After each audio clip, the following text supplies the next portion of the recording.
Olá, graça e paz. Você está no Texto e Contexto, um programa da TV Viva Promessa, onde nós conversamos sobre temas de natureza doutrinária e teológica. Eu sou o pastor Eleilton e é uma alegria ter você por aqui. Nós temos conversado no programa Texto e Contexto desta temporada sobre o livro do Apocalipse.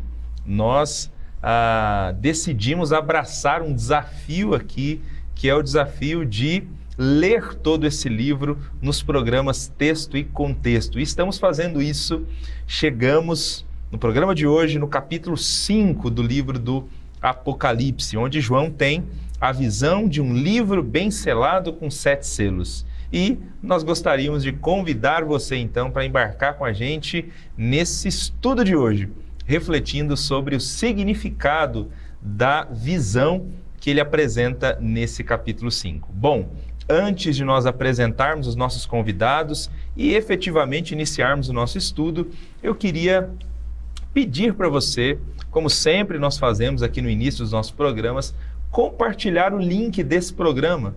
Compartilhe com seus amigos, compartilhe com seus familiares, compartilhe nos grupos de WhatsApp da sua igreja local, para que mais gente tenha acesso, seja também abençoada e edificada com o programa Texto e Contexto. Bom, nós temos a alegria de ter conosco no programa de hoje, para nos ajudar nessas reflexões, o pastor Santiago e o pastor Mateus. Sejam muito bem-vindos novamente ao programa Texto e Contexto. Amém. Muito obrigado. Um prazer novamente estar aqui com vocês, compartilhando essa mesa de estudo, né, desse livro tão especial, tão impactante, que está sendo muito boa a temporada, né? Então, é um prazer e paz também a todos os nossos irmãos aí que nos acompanham, que estão sempre conectados aqui na TV Viva Promessa. É um prazer sempre estar aqui. Bem, obrigado, pastor Leilton, pastor Santi. Para mim é uma honra, uma alegria estar novamente aqui para continuar essa conversa tão rica, né, que Sim. É sobre o livro de Apocalipse. Né? Legal. Bom, nós estamos no segundo bloco do livro de Apocalipse. É um livro que é dividido em 7 partes. Já analisamos a primeira parte, que foi aquele conjunto de recados de Jesus para 7 igrejas. E na semana passada iniciamos o segundo bloco, que começou no capítulo 4, que é o bloco dos 7 selos. Inclusive, o pastor Mateus nos ajudou aqui na semana passada na análise desse primeiro capítulo, que foi uma visão que João teve sobre o trono de Deus. A gente até comentou na semana passada aqui o quanto essa visão é importante, né, em relação a tudo que virá na sequência. Então, antes de qualquer visão sobre o futuro, né, a certeza de que Deus está no controle, de que quem governa a história é o Senhor. Né? E aí há uma corte celestial adorando a Ele ali no capítulo 4. Junto com essa visão, agora a gente chega no capítulo 5, né, porque o capítulo 5 parece que João ainda está nessa mesma janela de visão. Ele continua ele continua enxergando o trono, né, só que agora ele vai adicionar elementos novos, né, nessa visão dele do trono. Então vamos lá, pastor Santiago. Quando ele começa esse capítulo 5 de Apocalipse, ele de novo menciona o trono, como nós já dissemos aqui, e ele diz que vê um livro escrito por dentro e por fora, selado com 7 selos. Que livro é esse que João vê? E por que ele diz a certa altura que ninguém pode abrir o livro e romper os seus selos? Legal. A gente estava comentando antes de iniciar, né, o programa aqui, que o capítulo 5 é muito incrível, né? Porque de alguma forma ele representa aquilo que Deus fez através de Cristo por nós, né? Por todos os seus filhos. Então, assim, um dos meus capítulos preferidos, e cada vez que eu leio ele me emociona entender e ver aqui o que Cristo fez, né? Então, é muito importante para que a gente possa entender cada aspecto, né, desse capítulo. E eu queria ler aqui do versículo 1 ao 3 para a gente entender um pouco essa parte dessa visão que João está tendo e o que significa, o que é esse livro e por que ninguém pode abrir. O capítulo 5 começa assim: Na mão direita daquele que estava sentado no trono, eu vi um livro em forma de rolo. Estava escrito dos 2 lados e selado com 7 selos. Vi também um anjo forte que perguntava bem alto: quem é digno de quebrar os selos e abrir o livro? Mas não havia ninguém no céu, nem na terra, nem debaixo da terra, que pudesse abrir o livro e ver o que lá estava escrito. É muito interessante entender essa primeira parte, porque esse livro, né, está nas mãos de Deus. E o livro, ele está na mão direita de Deus. É importante essa referência, porque a mão direita, em toda a Bíblia, a gente vai ver que ela significa ou tem uma representação de autoridade. Então, de alguma forma, quem tem a autoridade sobre o que está escrito nesses livros e por que ele está selado e não pode ser aberto, está nas mãos de Deus. É algo que Deus está controlando e tem autoridade sobre isso. Esse livro, de alguma forma, ele representa a história de toda a humanidade, de todo o universo em suas diferentes eras, né? Mas principalmente ele se refere à história da redenção da humanidade. De alguma forma, qual vai ser o propósito de Deus com a humanidade. E ele está, de alguma forma, completo. Ele fala que está escrito por fora, por dentro.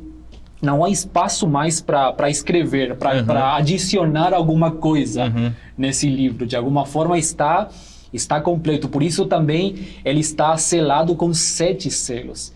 E a gente já viu que o número 7, ele representa essa ideia de algo completo. Então o livro está completo. Não pode ser nem adicionado, nem tirar nada desse livro. E aí vem esse momento angustiante, né? Tanto para João quanto para todas as pessoas que estavam, né, nesse momento observando essa cena. Porque não há ninguém que possa abrir esse selo e colocar ou de alguma forma completar o propósito que está do que está escrito nesse livro. Não há nenhuma criatura no céu, na terra, ninguém criado. Isso é interessante, né? Ninguém que foi criado pode abrir esse selo, porque ninguém está livre, né, de pecado. Então esse livro ele contém assim o propósito de Deus para a humanidade, a história de Deus com a humanidade, só que não há ninguém digno de abrir e de alguma forma de completar o propósito do que está escrito nesse livro. Legal. Então fica aí esse momento aí tenso, né, e triste, sim. porque não há ninguém. É isso aí. Os primeiros versículos realmente são bem dramáticos, né? O livro na mão de Deus, com a história, né, escrito por dentro e por fora, ou seja, a história está escrita, está fechada. Sim. E o livro também, muito bem fechado, né? Muito bem lacrado aqui com 7 selos. Na continuação, pastor Mateus, nós temos aqui o João chorando muito. Sim. João chorando muito. É interessante essa cena, né? Porque ele está tendo... João está tendo visões aqui. Ele é um visionário e por meio do Espírito Santo ele está tendo experiências, né? Parece que quadros são abertos diante dele e ele enxerga essas cenas, né?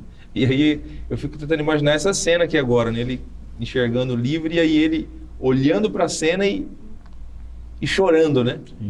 Por conta de não ter ninguém para abrir o livro. Mas quem é o que pode abrir o livro, pastor Mateus? Como ele é apresentado aqui no texto? Antes de falar desse que pode, né? Queria voltar nessa cena dramática aqui de João, né? Porque eu também acho muito, muito interessante. Parece que o João está entendendo quando ele chora, né? Fala, a gente está perdido. Porque não tem ninguém que vai poder fazer algo por nós, né? Eu lembro desse choro de João, eu lembro dos profetas, né? Talvez Jeremias é o que mais chora ali, né? Mas diante mesmo da condenação do povo diante da miséria que está para vir, né? Da assolação que está para vir sobre o povo. E ele chora também, né? Então, acho que o choro de João aqui, ele é muito significativo. Eu não sei se a gente consegue olhar hoje para a realidade da humanidade caída e sofrer por ela, né? Chorar por ela. Parece que João está, obviamente, pensando na sua própria vida aqui, mas pensando na humanidade. Quem vai por nós? Quem é por nós, né? E aí, de repente, o anjo chega, né? O ancião chega para ele e fala, não, calma, não chore. Tem alguém capaz de abrir o sino, né? Eu queria ler, né? O versículo 5, né? Ele está chorando muito aqui, porque ninguém é digno, né? E aí ele diz assim, olha, então um dos anciãos me disse, não chore, eis que o leão da tribo de Judá, a raiz de Davi, venceu para abrir o livro e os seus 7 selos. Né? Ele está diante de um anjo poderoso, né? Tem uma descrição no início do capítulo dizendo que ele é um anjo poderoso que vem falar com ele, né? Então nem um anjo poderoso pode abrir, né? Mas tem alguém que venceu, né? É o leão da tribo de Judá, né? Então é uma referência clara aqui ao próprio Jesus, né? Aquele que venceu, ele é capaz de abrir os selos, né? Os selos do livro. E aí é uma referência à encarnação de Jesus, né? Por que ele venceu? O que ele venceu? Ele veio em carne, né, para a terra, para revelar e para executar o plano da salvação, né, o plano salvífico de Deus para a humanidade, né, que foi disponibilizado para toda a humanidade. Agora, se Jesus não tivesse vindo, o propósito de Deus não seria revelado, né, não seria compreendido. Mas Paulo diz, né, que Cristo o mistério foi revelado, né, porque Cristo é agora, né? Cristo é em nós, né? É a esperança da glória, a revelação da parte de Deus, a maior revelação de Deus, né? Ou a revelação do próprio Deus está em Jesus, né? Então, a história não vai mais terminar com um final, um desfecho sem esperança, né?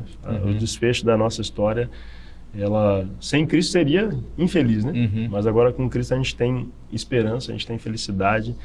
E aqui a ideia do vencedor, né, que ele venceu, é importante, né, é interessante a gente considerar aqui, porque a Bíblia diz que Jesus é o vencedor, né? Significa que ele venceu a morte e o inferno, né?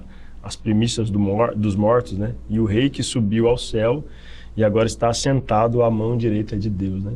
Ele é aquele que venceu a própria morte, né? O último inimigo a ser vencido, Paulo disse, né? Mas foi vencido pelo Senhor, né? Então, como vencedor de tudo que ele passou e enfrentou em carne, ele é digno de abrir, né? Então, de fato, não tem criatura na terra capaz de desvendar, né, os mistérios de Deus, mas o próprio Deus se revela a nós em Jesus Cristo. Ele é digno de quebrar o selo, de desenrolar o documento, que o livro é um rolo, né? Ele diz que a visão é de um rolo, né? Então, ele desenrola, imagina como deve ser grande esse livro, né? Ele desenrola esse livro, esse documento. E graças a Deus, né? Como disse Paulo, graças a Deus que nos dá a vitória por meio de Jesus Cristo, né? Amém. Então a história agora faz sentido, né? A história tem coerência nele, né? Eu lembro aqui do texto de Paulo aos Romanos, né? Quando ele fala quem é capaz de desvendar, né? De perscrutar, né? Os mistérios, a mente de Deus, né? E aí ele vai centralizar em Jesus, né? A ele seja a glória, né? Porque dele, por ele, para ele são todas as coisas. Então é só ele, né? Só ele, de fato, é quem tem esse poder de desvendar os mistérios de Deus, né, por meio do seu Espírito, e ele traz isso para nós agora, né. Então ele pode abrir o livro, e aí João está vendo, né, que Jesus agora está no centro do trono, no versículo 6 de Apocalipse 5, e que o livro da história está nas mãos do Senhor, né. Ele toma o livro e agora ele, de alguma forma, compartilha, né. Isso significa que ele compartilha de toda a autoridade, né, e soberania do próprio Deus, né. Então Jesus é Deus, né, ele é o próprio Deus, né. Aliás, essa é uma premissa, né, do cristianismo, né. Quem negar que Jesus é o Deus em carne é o anticristo, né. E somente ele era capaz de abrir. Só ele é capaz. E eu acho que é por causa disso mesmo, né. Primeiro por não ser uma criatura, porque na sua fala tem uma ideia de quando Deus olha do céu e vê assim, olha, não há ninguém, não há um justo sequer, né? Não há ninguém que faça o bem, não há ninguém capaz, né? Então parece que João está vendo essa cena, né? Não tem ninguém capaz de redimir, não tem ninguém capaz de abrir, de desvendar a nossa história, mas Jesus, né, e Deus governam a história da humanidade, governam a nossa história, e ele pega o livro daquele que está sentado no trono para abrir, né? Para abrir, para dar um novo significado para a nossa própria vida. Isso aí. o texto vai falar que ele é o leão da tribo de Judá, né? E parece que aqui é uma referência àquela bênção de Jacó, né? Ao seu filho Judá, né? Ele é o leão de Judá, a raiz de Davi, né? Então, Gênesis 49, a gente tem essa bênção, né? Falando que Judá seria um leãozinho, né?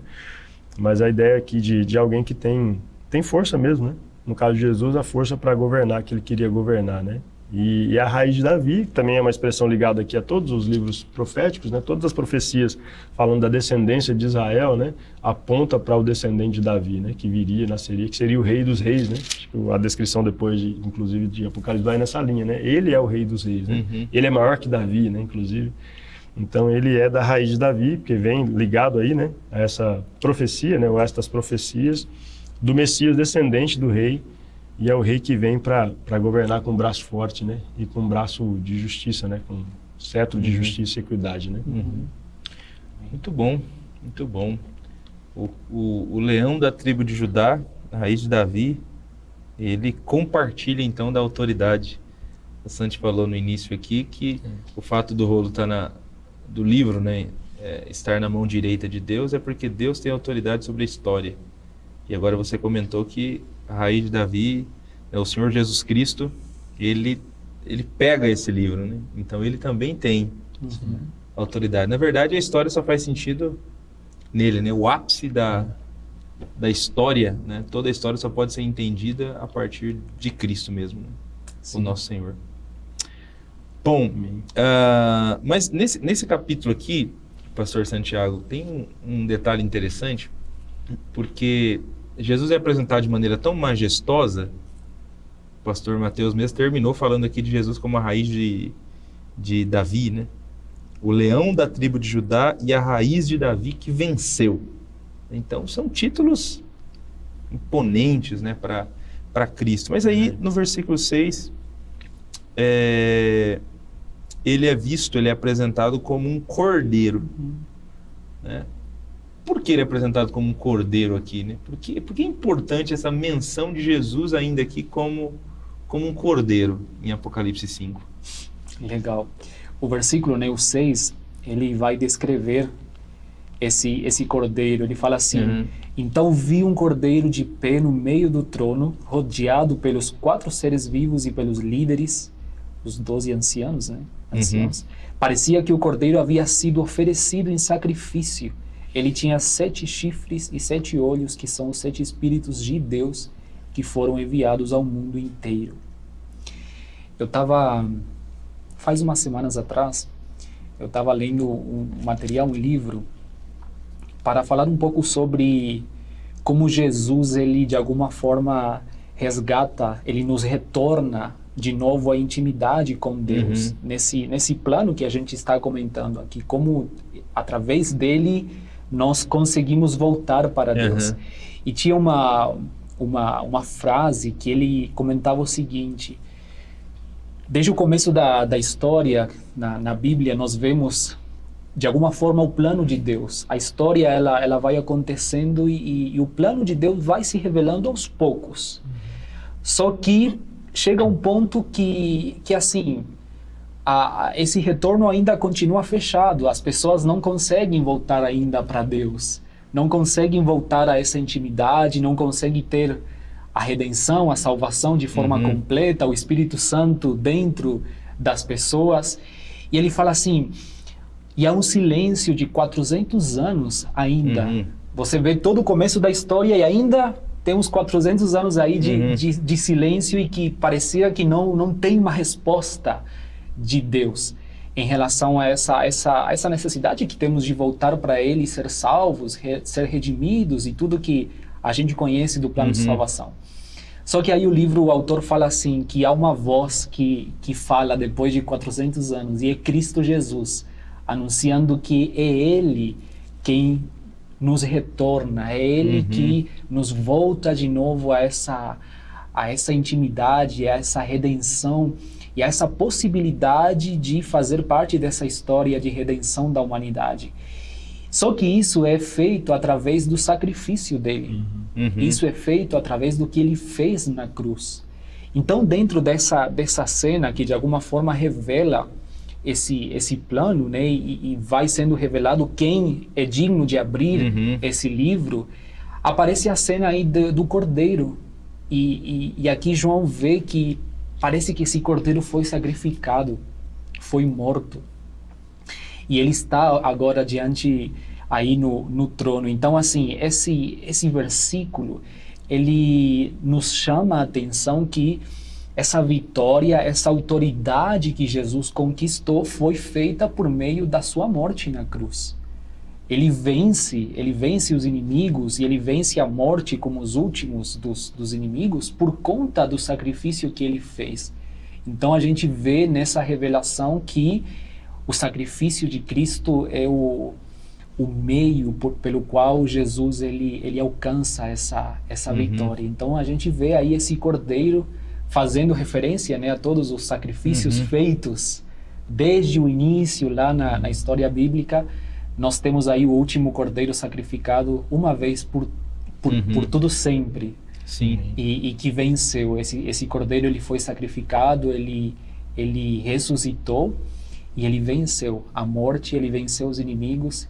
E por meio desse sacrifício, ele consegue ter essa autoridade, ele consegue abrir e pegar o livro nas suas mãos.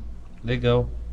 Essa imagem, né, mostra para nós que o cristianismo não é uma mera religião, né, de triunfalismo, né, porque o preço, a vitória, né, o preço da vitória foi a morte, foi um sacrifício, né, e eu acho muito importante aqui nessa imagem sempre do contexto histórico, né, que o cordeiro ele vem para se identificar com aqueles que estão sofrendo também, né, então assim como eles estão sofrendo, quem venceu por meio do sofrimento, né. E essa vitória por meio do sofrimento mostra que aqueles que estão sofrendo também vencem com ele, né? Também são vitoriosos por meio da vitória dele, né? Sim, sim. Então isso traz uma esperança estrondosa, né, para quem está passando pelas tribulações, né? É isso aí. E eu queria só comentar aqui, né, Paulo ele também trabalha um pouco essa ideia de como Cristo ele conquista essa vitória. Em Colossenses ele fala assim que Colossenses 2:15, e foi na cruz que Cristo se livrou do poder dos governos e das autoridades espirituais. Ele humilhou esses poderes publicamente, levando os prisioneiros no seu desfile de vitória. De alguma forma, ele fala que através desse sacrifício e com a sua ressurreição, ele exibe a sua vitória. Sim. E tem um texto também chave em Filipenses que Paulo fala assim que ele aborda um pouco a ideia de que também Jesus ele deixa a sua glória e ele vem à terra, ele se faz homem, ele serve, né, como um servo humilde. E por conta dessa atitude, por conta daquilo que ele fez, por essa atitude de ter deixado a sua glória, de ter deixado o trono, se fazer ser humano, vir à terra, servir a humanidade, morrer na cruz, por conta disso ele recebe, né, toda a autoridade, ele recebe a vitória sobre os inimigos de Deus, né? É isso aí. A cruz realmente é muito importante, né? E é central no drama da redenção. Né? Essa história presente nesse livro aí, que está na mão direita de Deus e que depois o Cordeiro tem acesso, a cruz é central nessa história. Né? Sim. Por isso a importância, né? Mesmo Cristo já glorificado aqui, mas ainda assim arremeter essa imagem do Cordeiro que parecia estar morto. Porque de fato a morte dele é essencial.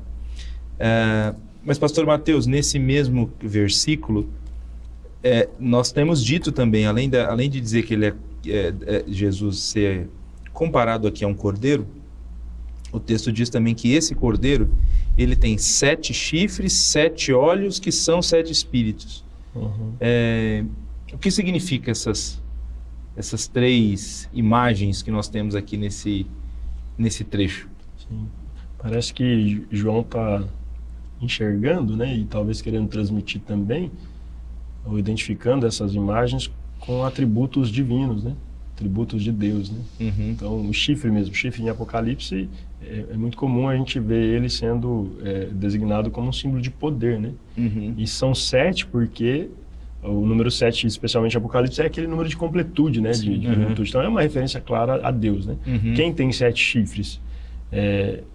E é engraçado, né? Porque essa ideia do chifre é tão distorcida hoje, né? Uhum. A gente vê muita gente atribuindo o chifre, por exemplo, a Satanás, né? Que Uhum. é um ser horripilante e tal. Mas o chifre é um símbolo de poder. Então, se Satanás tem chifre e é poderoso, o número 7 aqui, ele vai mostrar que tem alguém que é soberanamente maior, né? Supremamente incomparável, né? Então, apesar dele ser um cordeiro, mas é um cordeiro que tem 7 chifres, né? Que morreu, mas venceu. Então, os 7 chifres aqui significam que ele tem todo o poder, né? Ele é onipotente, né? Porque ele é Deus mesmo, né? Ele é identificado com o próprio Deus. É a onipotência de Deus que está em Jesus, né? Ou que Jesus possui.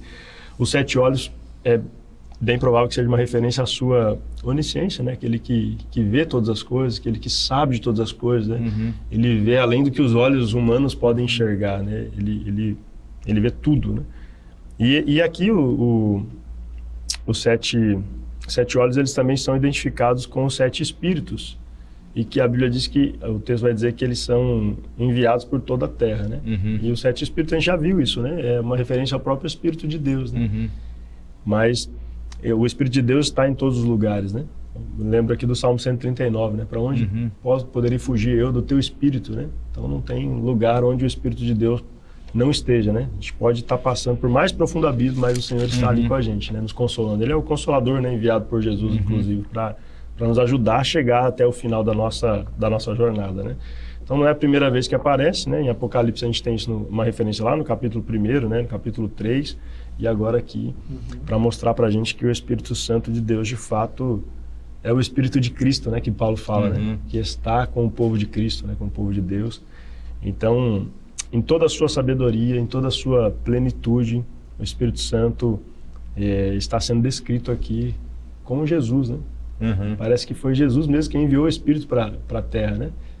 Aquela imagem lá de Pentecostes, né? Quando Jesus é assunto aos céus. Ele disse que enviaria o Consolador, né? O Espírito foi enviado por ele, né? Por ele Jesus. disse a João, né? Que enviaria. E aqui, lá em Atos, de fato, se cumpre isso, né? Sim. Então, essa imagem de que ele foi enviado, e é legal porque ele está na Terra convencendo os pecadores, né? À medida que a gente vai proclamando o Evangelho, ele trabalha convencendo os pecadores, mas ele também está com a igreja, né? Fortalecendo, consolando, amparando, né? Intercedendo, né? Por nós. Sim.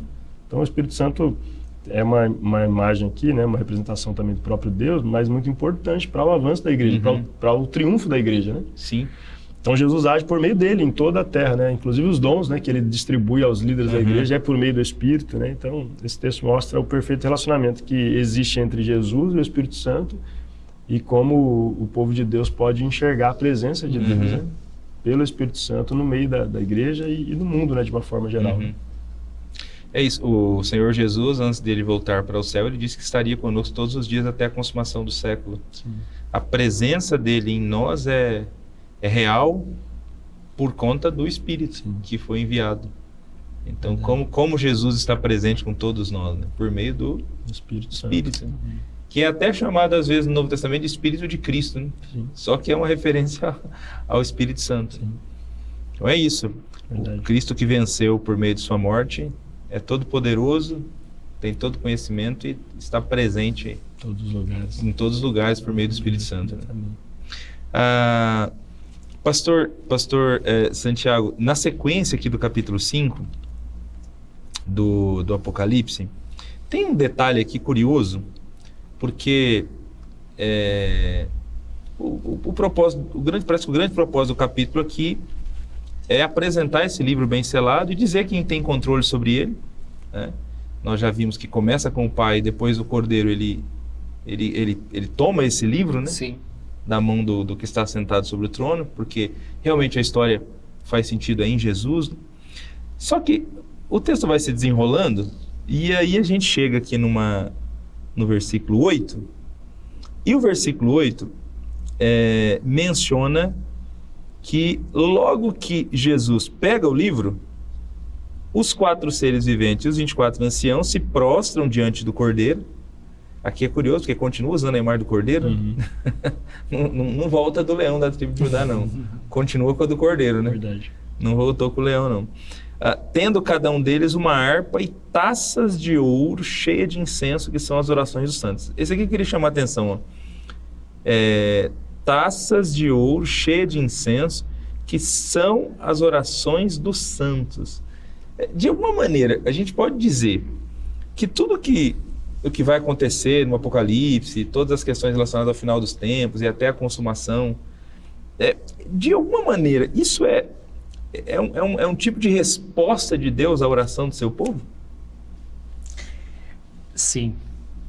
Sim, porque de alguma forma, como eu estava falando anteriormente, a humanidade desde o começo ela clama por essa redenção, ela clama por essa ação de parte de Deus que possa nos retornar para Deus, que possa retornar a nossa vida para esse plano original que de alguma forma foi quebrado lá no início no jardim do Éden.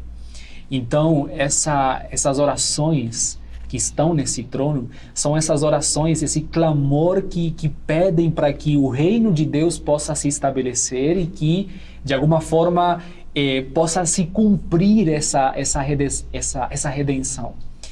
E a gente vê aí o cumprimento, o Cordeiro, ele pegando o livro, ele sentado no trono depois de ser morto e ressuscitado, esse plano se cumpre.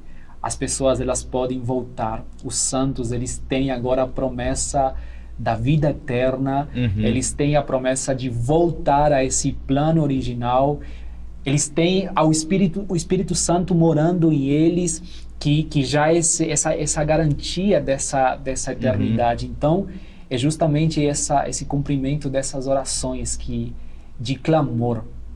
E aí é interessante isso, porque às vezes a gente confunde e pensa que são todas as orações, né? De qualquer oração que a gente faz. Mas nesse contexto, está falando sobre esse plano que está sendo revelado por meio do Cordeiro, essa sequência, essa cena que mostra o que Jesus fez.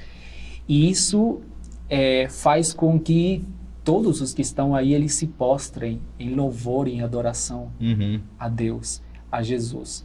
Novamente, temos aí uma menção do sacrifício de Cristo. Eu acho muito interessante o que o texto fala, porque ele fala assim: eles cantavam uma nova canção, no versículo 9. Tu és digno de pegar o livro e de quebrar os selos, pois foste morto na cruz e por meio de tua morte compraste para Deus pessoas de todas as tribos, línguas, nações e raças.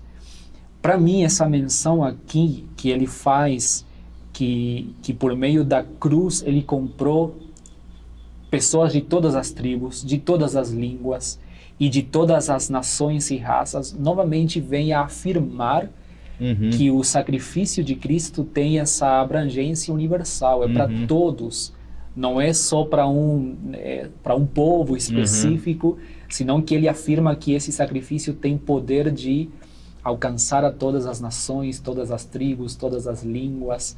Então é um sacrifício que abrange a criação toda, a toda a humanidade, sem distinção. Sem distinção. Sim. É isso. É muito bonita essa cena, né? Realmente esse capítulo aqui ele é um capítulo muito bonito, né? Porque nós falamos no programa da semana passada que os 24 anciãos e os seres viventes são anjos. Anjos de elevada categoria, talvez os seres viventes serafins e querubins. E esse pessoal, agora os seres espirituais, angelicais, eles estão se prostrando diante de Deus, diante de Jesus aqui para orar. E você não tem os santos ali ainda. É verdade. Só que eles estão representados por meio das orações, né? Porque cada um deles tem uma taça cheia de incenso, que são as orações dos santos. Então eles se ajoelham. Então, assim, os santos não estão ali ainda, mas eles são representados pelas orações deles, né? Então é isso, né? Acho que é Deus reforçando, mostrando para o seu povo que o clamor que a gente tem feito, ele é ouvido. Sim. Ele será ouvido. Em breve vai ser concretizado, respondido, né? Respondido. O reino vai ser implementado de maneira plena. Parece que a oração dos santos parece que é aquelas que eles aprenderam com Jesus, né? Sim. Venha a nós o teu reino, né? Isso, venha o teu reino. Verdade, a oração do Pai Nosso, né? Sim. E aí Traz o teu reino, Senhor. E também Paulo, em Romanos 8, ele fala sobre isso, que tanto a criação quanto nós, de alguma forma, estamos clamando por essa redenção, que possa ser cumprida Sim. por completo, tanto da nossa parte física quanto tudo, né?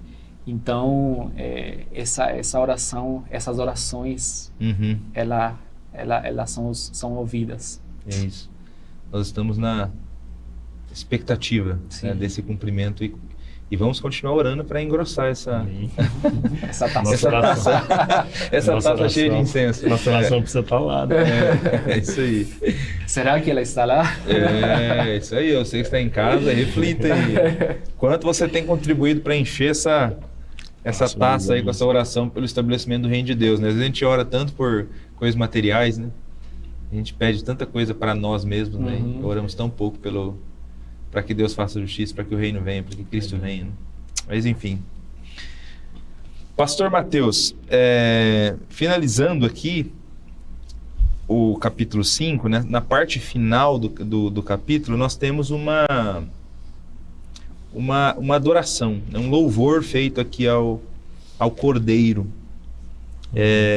Queria que você comentasse um pouco sobre esse louvor, né? Do que trata essa canção ao Cordeiro aqui no final do capítulo 5.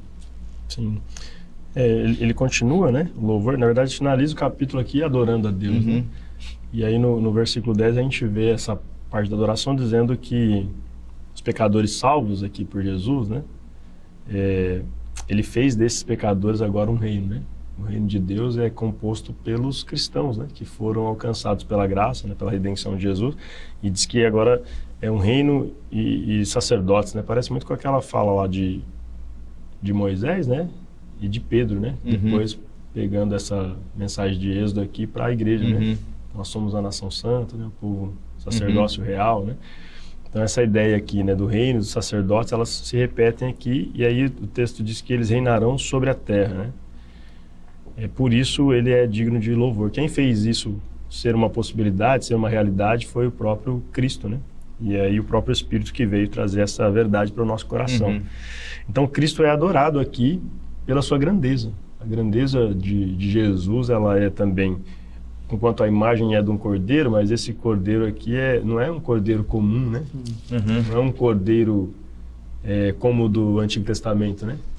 Que morria e acabava. É um cordeiro ressuscitado, né? Cordeiro de Deus, né? Então, por isso ele diz, né? Versículo 11, digno é o cordeiro que foi morto de receber o poder, a riqueza, a sabedoria, a força, a honra, glória e louvor, né? É um negócio... Acho que essa é uma das mais belas canções mesmo, né? Que a gente replica aqui nas nossas melodias, né? Sim. Mas fico tentando imaginar qual é a melodia, pastor Elito, que esses anjos estão utilizando ali para entoar, né? Para glorificar o Cordeiro de Deus, né? Mas é de fato um negócio que precisa trazer... Eu fico vislumbrado aqui, né? Tentando vislumbrar, né?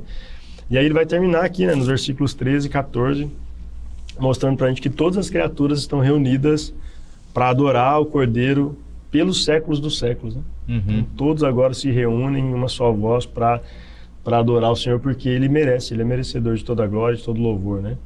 Nos céus e na terra. Então, homens e anjos, né? Eu vou ler aqui o versículo 13 e 14, são os últimos versículos, né, do capítulo.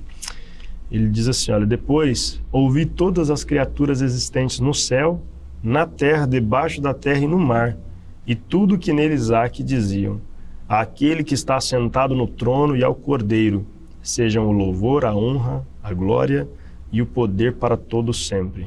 E os 4 seres viventes disseram amém. E os anciãos prostraram-se e o adoraram. Essa imagem que termina, né, fecha o capítulo 5 de Apocalipse, é uma imagem também de louvor e adoração, né? Semana passada a gente terminou aqui falando desse louvor, dessa adoração, né? E mais uma vez, parece que o Senhor quer que a gente entenda que o propósito da nossa redenção é o propósito da nossa criação, né? Voltar a dar glórias e louvores ao nome do Senhor, né? Então nós fomos criados para o louvor da sua glória e nós somos redimidos depois que o pecado nos afastou da glória de Deus, nós somos redimidos para voltar a dar glória a Deus, né? Para voltar a cultuar ao Senhor, né? A gente diz que hoje nós somos essa comunidade de reino sacerdotal, né? A Bíblia diz que nós somos chamados assim, transportados das trevas para a sua maravilhosa luz, mas para proclamar as virtudes, né, daquele que nos chamou, né? É só que um dia a gente não vai mais proclamar essas virtudes aos pecadores, né? A evangelização ali vai terminar, né?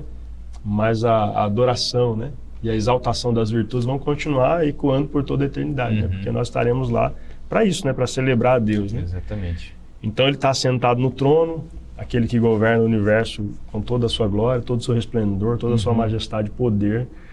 E é isso que Jesus quer que a gente entenda, né? Por meio desses capítulos de Apocalipse. Tem um comentarista, o Wisber, que ele vai fazer uma catalogação, né? E ele vai dizer o seguinte, que o Senhor é digno, né? No texto ele vai dizer que esse louvor é um louvor de adoração, porque ele diz, tu és digno. É um louvor evangelístico, porque ele foi morto, né? Então essa é a mensagem principal, né? Da proclamação, né? Eles estão cantando sobre a cruz, né? Que o Santiago falou aqui. Estão cantando a cruz. Aliás, irmãos que cantam, né? Cantem mais sobre a cruz de Cristo, né? Porque esse louvor, ele é um louvor de fato que transmite a mensagem libertadora do Evangelho, né? É um louvor missionário, né? Porque ele diz assim, olha, o Senhor compraste para Deus, né? Homens de toda a tribo, língua, povo e nação. E é um louvor missional porque é a constituição aqui de um reino, né? E por fim, um louvor profético, porque diz que esse reino de fato vai reinar, né? Eles reinarão, né? Os salvos reinarão com Cristo, reinarão na terra, né? É um coro aí também das bem-aventuranças, né? Aqueles que de fato estão com o Senhor são bem-aventurados porque herdarão a terra, né? E vão reinar, né? Então que Deus nos ajude de fato a ter esse conhecimento, mas de maneira prática, né? Que a gente possa cantar as maravilhas da salvação, né? Sim. As obras, né, de Jesus. Grandes são as suas obras, né? Amém. Acho curioso aqui, o pastor Mateus lembrou que o capítulo 4 termina também com uma canção. Se você der uma olhada no final do capítulo 4, né, quem está em casa aí também, se quiser checar na sua Bíblia, os 24 anciãos estão adorando, né, com os 4 seres viventes, e eles dizem assim, ó, nosso Senhor e nosso Deus, tu és digno de receber glória, honra e poder, porque criaste todas as coisas e por tua vontade existem e foram criadas. Aí você vem para o final dos 5, eles também estão cantando, os anciãos, os seres viventes, aqui ainda fala os outros anjos, né, milhares de milhares, milhões de milhões. Então, no que diz respeito a essa música para Cristo aqui, tem muita gente. O coral é grande. O coral é grande. E eles proclamam o Cordeiro que foi morto. Então lá eles estão dizendo que Deus é digno de receber poder, riqueza, honra, glória, porque Ele criou. Sim. E agora aqui o Cordeiro que foi morto, né, o que morreu por nós. Ele é digno de receber. Aí vem poder, riqueza, sabedoria, força, honra, glória e louvor. Então o mesmo que é pedido para dar a Deus Pai, aqui é pedido para que se dê ao Filho, que se dê ao Cordeiro que foi morto, né? Porque o criou e redimiu todas as coisas.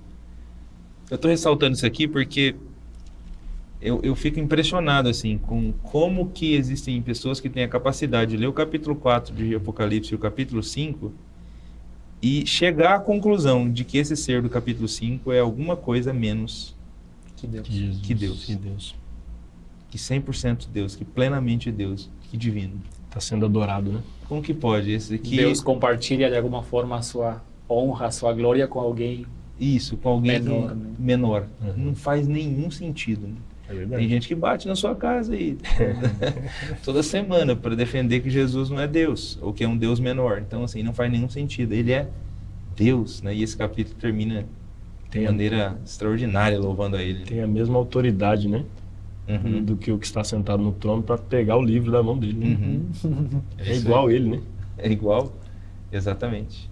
Pastor Santiago, para a gente caminhar aqui para o final, por favor, nos dê aí as palavras finais e ore por aqueles que nos acompanharam até aqui, em nome de Jesus. Dá vontade de cantar, né? Se unir nessa... Mas a gente não vai fazer isso.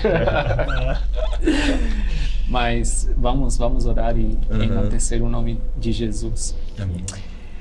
Senhor, muito obrigado, Jesus. Muito obrigado por esse momento que você prepara para que a gente possa, uma vez mais, estar diante da sua grandeza, da sua obra, Senhor, que ela realmente é é muito grande, muito maravilhosa, Senhor. Glórias a ti, E nós te louvamos, nós te honramos.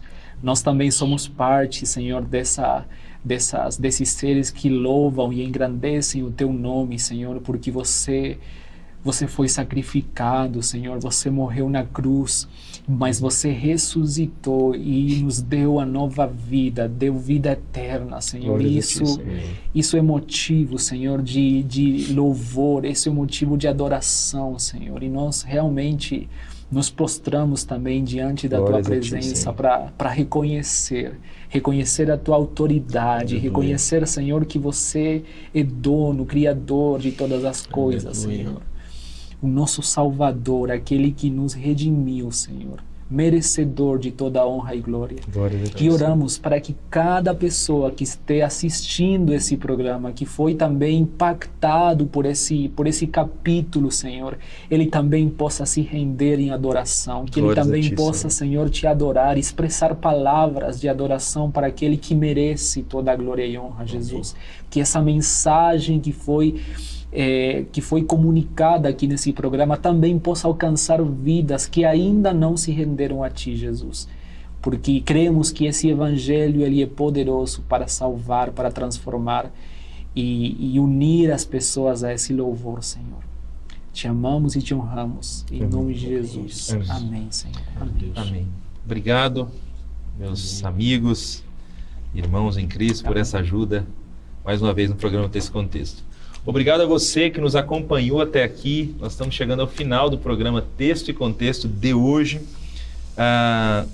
Nós estudamos hoje o capítulo 5 de Apocalipse. Na próxima semana, com a graça de Deus, nós vamos para o capítulo 6, quando esses selos que foram mencionados nesse capítulo começarão a ser rompidos por aquele que tem autoridade para romper os selos. Então ele fará isso. E na próxima semana nós vamos entender o que acontece quando esses selos começam a ser rompidos. Então não perca o programa da próxima semana. Finalizo aqui o programa Texto e Contexto de hoje, lembrando mais uma vez você de uma dica de leitura que nós já temos dado aqui em alguns programas, que é a lição bíblica O Fim Está Próximo. É um material para ser trabalhado com grupos pequenos, enfim, e trata exatamente dos temas que nós temos estudado durante os programas desse mês. Então fica aí como dica de leitura para você. Você pode acessar lá no site da Editora Promessa e você vai encontrar esse material. Deus abençoe a sua vida, continue firme na programação da TV Viva Promessa toda essa semana e semana que vem nos vemos novamente no programa Texto e Contexto. Até lá!